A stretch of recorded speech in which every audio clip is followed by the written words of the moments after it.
Hello, survivors. Thanks for joining us today. Before we begin, if you enjoy our stories, please subscribe to the channel. It really means a lot.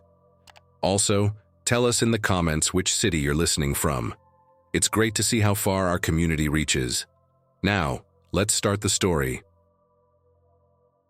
The first sign wasn't the screams. It was the silence. Usually Tuesday mornings at Carl's Automotive hummed. The rhythmic clank of wrenches, the hiss of the pneumatic guns, Carl himself whistling off-key classic rock while wrestling with a stubborn alternator. But that morning, around 10, the usual symphony was replaced by an unsettling quiet, punctuated only by the drone of the fluorescent lights above the bay where I was trying to diagnose a tricky electrical gremlin in Mrs. Henderson's ancient Buick. I hadn't seen Carl yet, which was odd. He was usually here before dawn, coffee already brewed, ranting about the latest city council idiocy. His battered pickup wasn't in its usual spot either. I wiped grease from my hands onto a rag, straining to hear past the buzzing lights. Faintly, very faintly, sirens. Not just one, but several, weaving a distant tapestry of panic that seemed to be growing closer. My police scanner app on my phone, usually just background noise of fender benders and domestic disputes, was crackling, with uncharacteristic urgency. Codes I didn't recognize, voices tight with something more than the usual dispatcher stress. Multiple reports. Aggressive individuals. Containment breach. CDC advises. The signal cut out, replaced by static. I walked to the big roll-up bay door, squinting against the bright October sun. Main Street looked wrong. Cars were stopped at odd angles, some doors hanging open. People were clustered on sidewalks, phones pressed to their ears, expressions ranging from confused to terrified. Then I saw it. A man in a business suit stumbled out of the bakery across the street. He wasn't just drunk, his movements were jerky, uncoordinated, head lolling at an unnatural angle. He lurched toward a woman getting into her car, and before anyone could react, he was on her, teeth sinking into her neck. Her scream was swallowed by a collective gasp from the onlookers, then more screams as the man ignored them, tearing at her like an animal. My blood ran cold. This wasn't a fight. This wasn't some drug-fueled rage. This was something else. Something ripped from the darkest corners of late-night horror flicks. I slammed my hand on the big red button next to the bay door. The electric motor whirred, the heavy door grinding down, shutting out the screams and the sight of the businessman pulling himself off the woman, his face smeared crimson, turning toward the growing crowd with empty, horrifying eyes. The thud as the door sealed felt final. I spun around, heart hammering against my ribs, scanning the interior of the garage. Carl's office door was closed. "Carl," I shouted, my voice tight. No answer. I ran to the heavy steel side door, the one Carl usually left unlocked during business hours, and threw the deadbolt. Then I raced to the small, grimy window set high in the wall near the office. Peering out cautiously, I saw chaos erupting. More of those things were staggering. Out of shops, stumbling into the street. People were running, screaming, cars swerving and crashing. The businessman I'd seen was now joined by two others, their movements equally disjointed, converging on a man trying to start his stalled pickup truck. I watched, frozen, as they overwhelmed him. My breath hitched. The garage. It was concrete. Block construction, steel roof trusses, heavy doors. The windows were small, reinforced with wire mesh and set high up. It wasn't a bunker, but it was solid. It was defensible. It was all I had. "Okay, Dave," I muttered to myself, the sound of my own voice startlingly loud in the sudden silence within the garage. "Think like a mechanic. Assess the situation. Identify. Weak points. Fortify." First, the doors. The main bay door was heavy corrugated steel, but the track system could potentially be forced. The side door was solid steel, but the frame, set into the concrete block, was the weak point. Carl's office had a window facing the alley, another potential entry. I looked around the familiar space, the tool chests lining the walls. The hydraulic lifts holding silent metal beasts, the stacks of tires, barrels of oil, shelves overflowing with filters, belts, and forgotten parts. This wasn't just a garage. It was an arsenal of improvisation. I grabbed a heavy-duty pry bar and jammed it through the handle mechanism of the side door, bracing it against the concrete floor. Not perfect, but it would slow anything down. The bay door was tougher. I looked at the Buick on lift 2, halfway through its diagnostics. An idea sparked.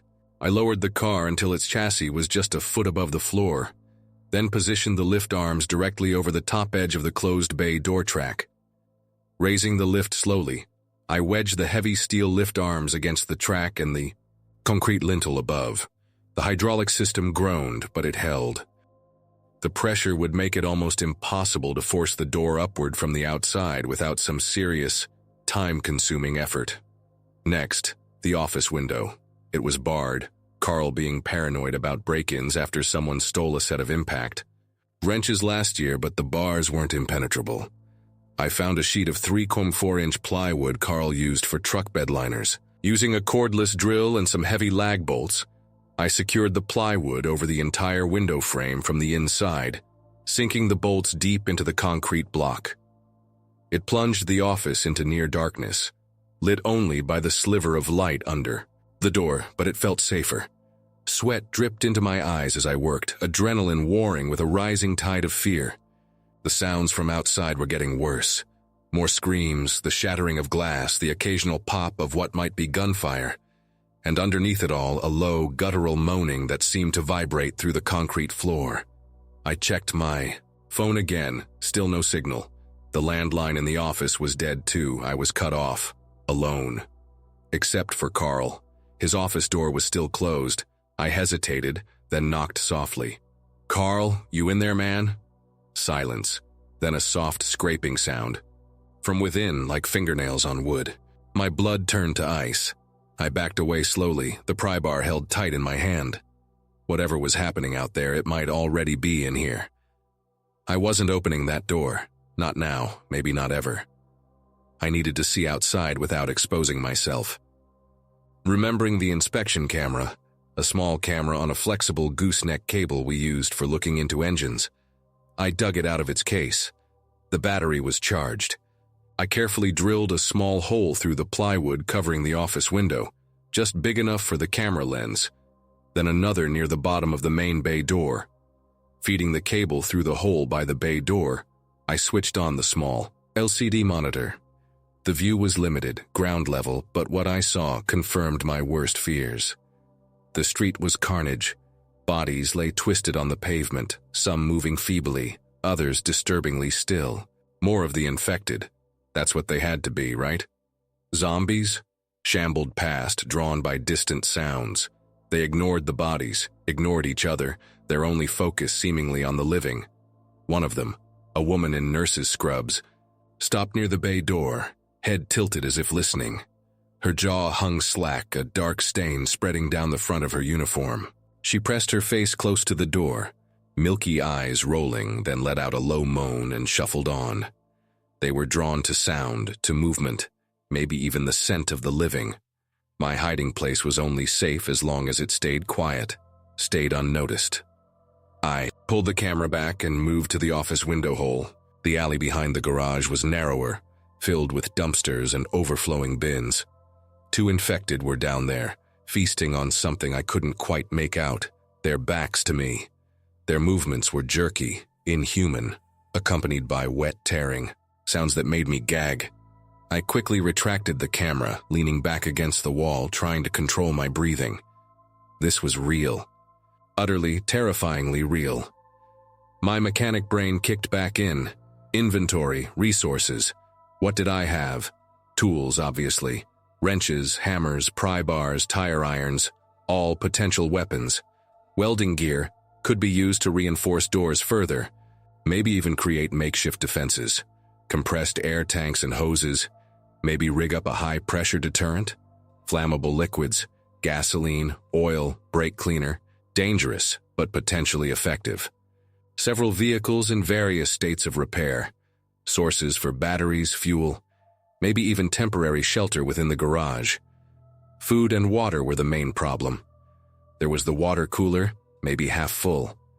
A dusty box of emergency granola, bars Carl kept in his desk for the apocalypse. He'd always joked about it. Some stale donuts in the break area, enough for a day, maybe two if I rationed carefully.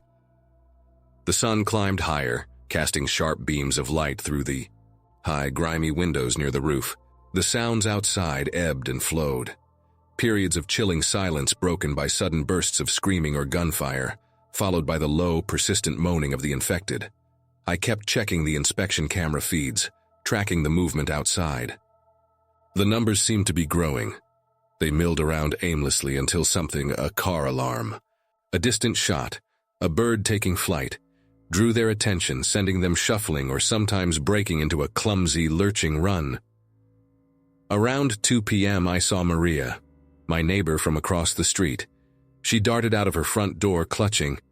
Small backpack, looked both ways down the street and sprinted toward her car parked at the curb. My heart leaped. She was alive. But before she reached the car, 2 infected emerged from the house next door. They moved faster than the others I'd seen, closing the distance rapidly. Maria screamed, fumbling with her keys. One reached her, grabbing her arm. I instinctively raised the pry bar, uselessly, from inside my concrete prison. Then a shot rang out. Not from me, from Maria. She had a small handgun firing point blank into the infected's face. It dropped. She shot the second one as it lunged, then scrambled into her car, engine roaring to life. She sped away, tires squealing, disappearing around the corner. Relief washed over me, quickly followed by a fresh wave of anxiety. Where was she going? Was anywhere safe? Should I have tried to signal her, tried to get her over here? But how? Making noise would have drawn the horde. The encounter left me shaken. Seeing Maria, seeing her fight back, reminded me of the world outside this garage. The connections I had. It made the isolation feel sharper, the concrete walls colder. I checked the office door again. Silence now, no scraping. Had Carl left? Or was he just waiting? The uncertainty was almost worse than knowing. I spent the next few hours reinforcing. I used the welder to tack metal scraps, old license plates, pieces of sheet metal, over the gaps around the side door frame. The smell of ozone and burning metal filled the air, a familiar comfort against the backdrop of unfamiliar horror. I found a heavy chain and looped it through the bay door's manual pull handle, securing it to a floor anchor bolt used for frame straightening. Every layer added felt like another breath I could take. As dusk began to settle, painting the dust motes dancing in the high windows orange and purple, a new sound started. Banging. Not the frantic scrabbling I'd heard earlier, but slow, rhythmic. Heavy thuds against the main bay door. Boom! Boom to boom! I went to the inspection camera feed. At first I saw nothing but the empty pavement outside. Then, the camera view shuddered with each impact. Something large was hitting the door. Low down. I adjusted the camera angle. It was one of them. A big guy, maybe a construction worker, judging by the remnants of his clothes, mindlessly slamming his shoulder and head against the reinforced steel. He wasn't trying to get in, not with any intelligence, just reacting. To what my presence, the residual scent of the living? Boom, boom, boom, the sound was hypnotic, terrifying. The lift arms wedged against the track were holding, but the impacts resonated through the entire building. How long could the door take it? How long before the relentless, mindless assault found a weakness? The banging continued, a slow, steady drumbeat marking the end of the first day and the beginning of a long, uncertain night. The power flickered once, twice, then died. The hum of the fluorescents vanished, plunging the garage into near total darkness, broken only by the faint emergency exit signs and the sliver of fading twilight from the high windows. And the banging. Boom, boom, boom.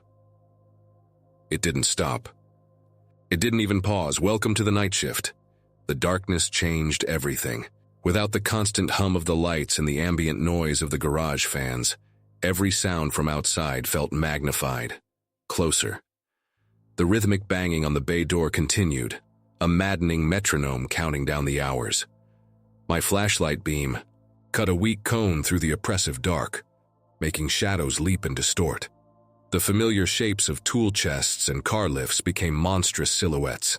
Even the smell seemed worse now, the metallic tang of old oil and grease overlaid with a faint, persistent undertone of decay seeping in from outside. I checked the inspection camera by the bay door again, using the flashlight to illuminate the small screen. The big guy was still there, relentlessly slamming himself against the steel. His face caught briefly in the reflected security light from the street lamp across the way, which was miraculously still on, was a mask of slack-jawed vacancy, skin pale and stretched over bone. There was no thought there, no strategy, just a primal broken instinct driving him to pound against the barrier separating him from me. Was it me? Could they sense me specifically? The thought sent a fresh wave of cold dread through me. I retreated to the relative safety of the main garage area, away from the direct sound of the banging. My stomach growled. I found the box of Carl's Apocalypse granola bars in the pitch-black office, feeling my way by memory. They tasted like sweetened cardboard, but it was something. I washed them down with lukewarm water from the cooler, rationing both carefully. Then, the other sounds started. Soft, scuffling noises near the side. I froze, flashlight beam fixed on the reinforced steel. Was the pry bar still holding? More scuffling, then a faint, wet scratching sound, like fingernails, or maybe something harder dragging across the metal. I crept closer, my heart pounding. Holding my breath, I listened. The scratching paused, then resumed, more insistent. Ow. There were more of them out there, testing the perimeter. My flashlight beam swept across the tools lining the wall. Hammers, wrenches, tire irons. Good for close quarters, but I didn't want it to come to that. My eyes landed on the portable pneumatic nail gun and the small compressor next to it. The compressor needed electricity, but the tank was still holding. Some pressure from earlier. Enough for a few shots? The nails wouldn't stop one of them permanently, not like a headshot. But a 3-inch framing nail fired at high pressure could certainly cause damage, maybe create enough pain or confusion, if these things even felt pain, to deter them. It was a desperate idea, born of fear and the need to do something. I checked the pressure gauge. Low, but maybe enough for a handful of shots.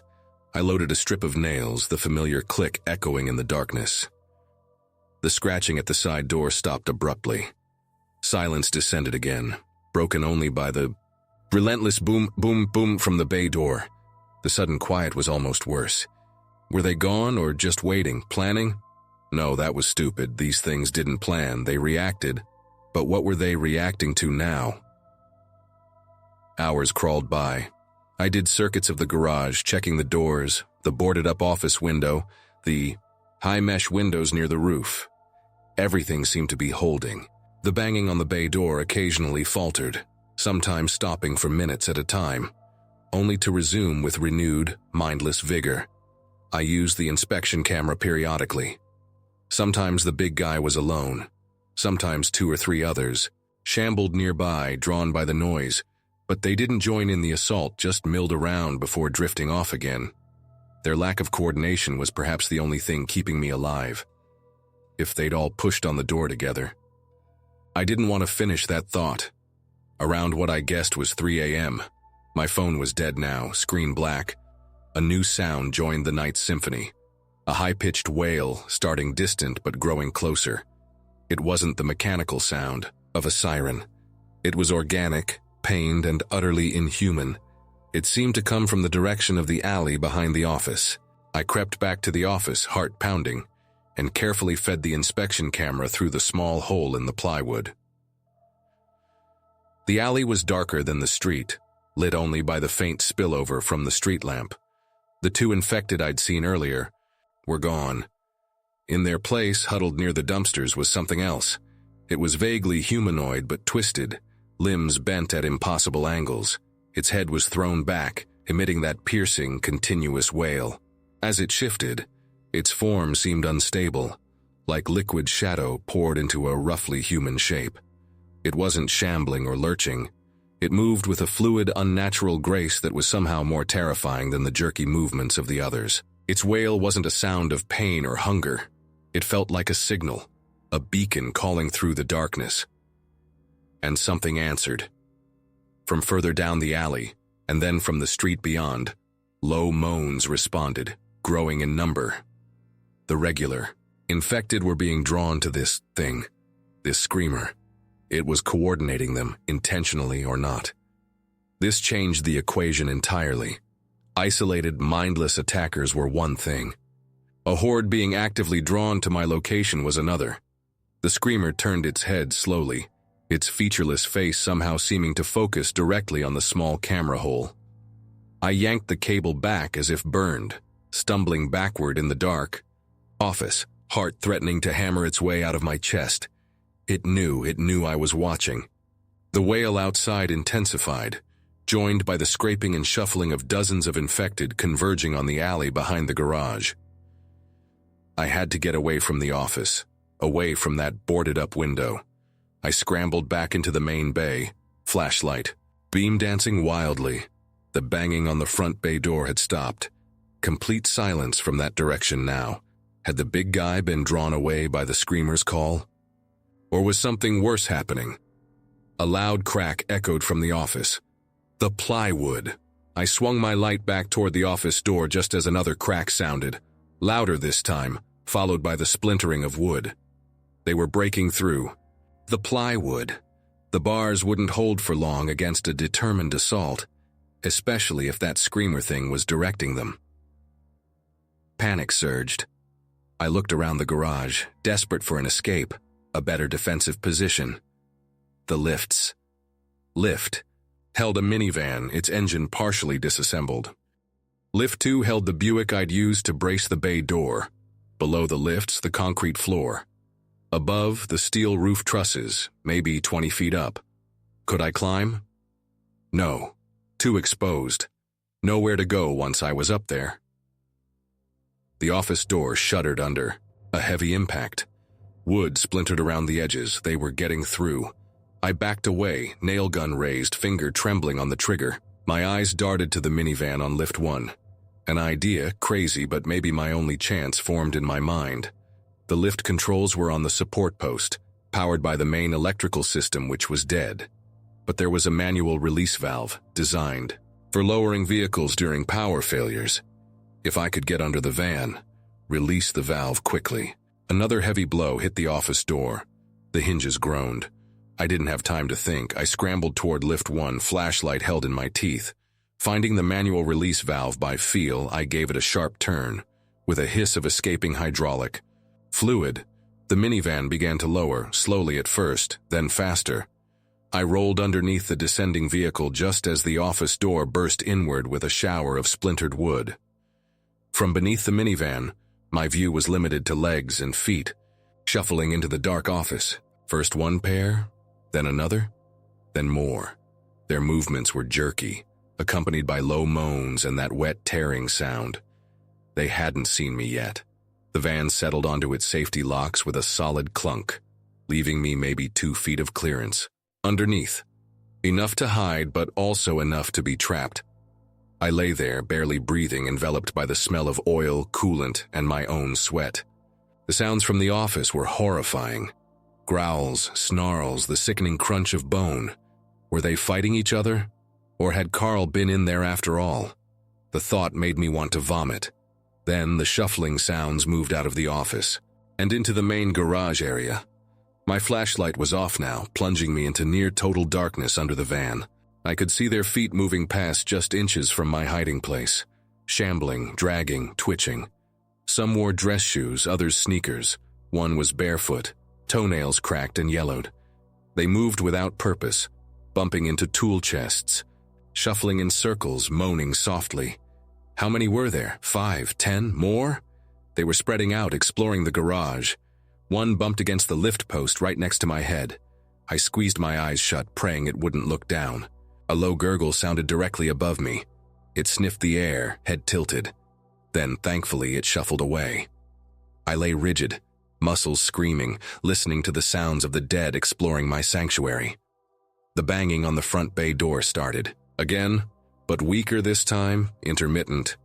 Had the big guy returned, or was it a different one? Time lost all meaning. Minutes felt like hours. My only companions were the dripping sound from the van's leaky radiator onto the concrete beside, my head in the steady, terrifying rhythm of my own heartbeat, then silence. The shuffling stopped. The moaning faded. Even the banging on the bay door ceased. Had they left, moved on, drawn away by some other stimulus? I strained my ears, listening for any clue. Nothing. Just the drip, drip, drip of the radiator. Slowly, cautiously, I reached for my flashlight. My hand brushed against something cold and metallic on the floor. A wrench. I gripped it tightly. Turning on the flashlight, I risked a quick sweep under the van. Empty. They were gone. But where? And why? Relief warred with suspicion. It felt too easy. I waited another 10 minutes, maybe longer, listening. Still nothing.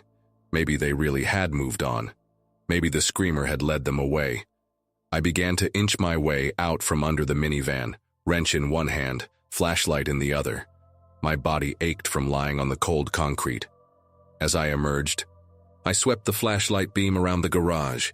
Empty tool bays, shadowed corners, the silent lifts. They were gone. I cautiously approached the shattered office door, peering inside. The flashlight beam revealed utter devastation. Files scattered, desk overturned, the plywood ripped from the window frame hanging in splinters. And on the floor, near the back wall, Carl, or what was left of him. He hadn't been waiting silently. He'd been trapped, turned, and then become the first victim when the others broke in. Bile rose in my throat, and I quickly backed out, pulling the ruined door shut as best I could. Seeing Carl like that, it solidified the horror in a way the shambling strangers hadn't. This wasn't just happening out there. It was here, consuming the people and places I knew. I checked the side door. The pry bar was still wedged tight, though the metal around the handle was scratched and dented. They'd tried, but hadn't gotten through. Then, the bay door. I used the inspection camera again. The big guy was gone. The street outside was eerily quiet now, empty under the flickering street lamp. Where had they all gone? As I scanned the garage one last time, my flashlight beam caught something glinting on the floor near the bay door. Not Carl's granola bar wrappers, not spilled oil. It was small, metallic. I picked it up. A single tarnished silver locket, shaped like a crescent moon. It wasn't Carl's. It wasn't mine. Where had it come from? Had one of them dropped it? It felt cold in my hand, unnaturally so. I opened it. Inside, instead of tiny photos, were intricate carvings. Symbols that seemed to shift and writhe in the flashlight beam. A wave of dizziness washed over me, and the air grew colder. I snapped the locket shut, stuffing it into my pocket, suddenly, desperate to be rid of it, yet strangely compelled to keep it. The eastern sky was beginning to show the first faint hint of gray. Dawn was coming. I had survived the night. The garage was breached but still standing. I was alive, physically unharmed, though mentally scarred in ways I couldn't yet comprehend. The immediate threat seemed to have passed, leaving behind an unnerving silence. I sank onto an overturned tire, utterly exhausted, the crescent moon locket feeling heavy in my pocket. What now? Stay here? Try to fortify the ruined office? Risk going outside to find Maria, to find supplies, to find other survivors? The first day was over. The world was irrevocably changed. Hiding in the garage had saved my life, but it couldn't be a permanent solution. As the first rays of sun pierced the high, grimy windows, illuminating the wreckage of the garage and the silent, empty street beyond, I knew I had to make a choice. The silence wouldn't last forever. They would be back.